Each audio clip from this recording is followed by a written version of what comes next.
Cherished exports from St. Lucia, including its popular seamoss, are now at risk due to the U.S. tariff fallout, according to Dr. Thomas Samuel, trade advisor at the Ministry of Commerce and head of the Technical Committee Ministerial Tariff Task Force. Discussions with Export St. Lucia reveal that key export items could bear the brunt of these tariffs. We're talking about condiments and sauces, especially by Baron Foods, which is our leading exporter of condiments and sauces. Also, St. Lucia Distillers, which is our exporter of alcoholic beverages, rums, cordials, and other spirits. So these are two of the main ones, but a number of our agricultural exports. Here I refer to dashins, breadfruit, and what you heard of earlier on mentioned was seamoss, which is a leading export for us now that is gaining traction, and it has been growing in volume of exports actually in recent times. It's actually the leading agro-food export product at the moment. So these products we expect will take a hit in terms of export demand. Ricky Jean-Baptiste, Director of International Trade in the Ministry of External Affairs, highlighted the dual impact of the tariffs on both the country's exports and imports. However, he anticipates that the island's exports will face the most severe consequences from the Trump-era tariffs. We run the risk that there might be a lower demand for our product. What perhaps might be a bit comforting for us, whilst our export basket is pretty small, some of the products which we export are what we could consider kind of premium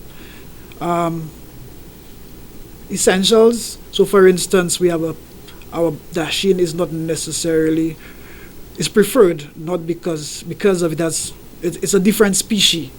So perhaps that may not necessarily affect the demand for that product in the immediate future, in the immediate too significantly. Jean-Baptiste also pointed out that St. Lucia's food import bill could rise. Products ordered from overseas may incur increased costs because various components sourced from different outlets to create a finished product would face higher pricing. When it gets to the border, the CIF, which is the costing for insurance and freight value, which is placed on these items, would generally increase. And as a consequence, this will be passed on to us locally. So either way, in terms of the imports, the prices are more expensive for us. In terms of the exports, it's likely that the demand for these products in the U.S. markets can potentially drop. Dr. Samuel stated that several high-level regional meetings have occurred, resulting in a plan of action that includes short, medium, and long-term solutions. The idea of shifting to alternative markets, of course, is also included in that sort of the thinking.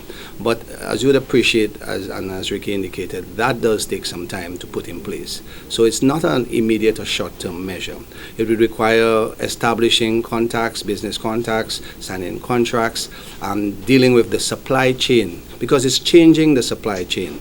Persons are already embedded, so to speak, in the supply chain with obligations, and they do this planning and so forth. So that takes a while to get done, and in some cases things like the shipping or the logistics and shipping. So that is why it's something that will be the businesses will determine whether it makes sense to them as they go forward in dealing with the changes. But for now, there is a certain, I wouldn't say an inertia, but a tendency to want to deal with what you know already and what works.